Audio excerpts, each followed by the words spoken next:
Nakabi James ow'emyaka 4 omutuuze ku kyalo Ngando Mukono Central Division yagambibwa okuwa abaana be babiri obutwa okuli Agnes na Heria ow'omwaka ogumu n'ekitundu ne Sabano Daniel ow'emyaka 3. Kigambibwa nti olumaliriza okubawa obutwa naye n'abwewa nga byekuusa ku butabanguko mu maka.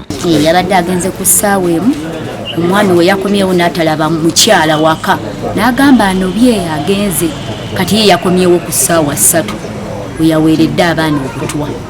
Poliisi esitukiddemu okugenda agudde ekikangabwa kino akulira okunoonyeza ku buzibu emisango Mutanzima azze n'abakugu okwekebejja omuzigo abagenzi mwe badde basula era munda musangiddwamu obucupa n'emmere eyaliiriddwa abagenzi era nga bino poliisi egenze nabyo. Abatuuze batugambye nti wabadde okusika omuguwa mu bafumbo bano Violet Musime ne Nakabi era nti wiiki nga 2 emabega omugenzi aliko omusiguze gwe yakwatira mu nju ye ne mukyala we era ensonga ne bazikwasa poliisi ate kibeewunyisizza okulira nti bese mbeera y'okubeera nga obufumbo walubaddemu kubeera nga basika omuguwa Desemba yonna tabadde yakajjako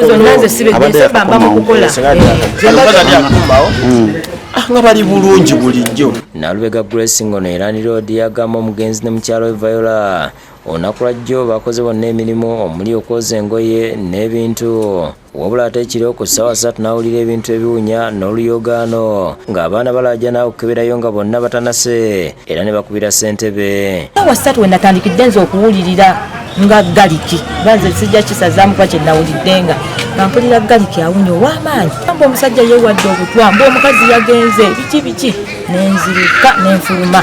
Abooluganda lw'omugenzi Nakabi batugambye nti wabaddewo n'obutakkaanya nga buva ku nsimbi obukadde 6 omukazi ze yali amubbako ng'amaze okutunda ettaka mu kyalo Bugwere. Nawulirako nti waliwo ssente ze yafuna, ssente ezo zaali mu miliyoni nga 7. Kati mu kufuna ssente ezo nasemba okumanya nti baafuna obutakkaanya n'omukazi nga omukazi agenze ne ssente ezo. Kitenda Ibrahim ssentebe w'ekyalo Ngando atugambye nti Landlord yamukubidde ekiro era mu bwangu n'asulamu okujja okuddusa abaana mu ddwaliro lya Mukono General Hospital wabula okutuuka nga baafudde dda. Ngamba nti mutaase obulamu ne babateeka mu motoka yange ne mbaddusa mu General Hospital e Mukono. Lwabawo obutakkaanya mujje mutwebuuze kufe nga LC tujja bannyonnyola bwatubaako n'abakugu abasoba obakubiriza ne mugano salamu mu bintu mu busungu. Kyetwazudde waliwo flask ne powder gye tusuubira nti ebaddemu poison kati bino twagituute mu forensic laboratory laffe tugende tukebere. David Musikalyankolo yakusakidde gwino ku Lwabukedde TV.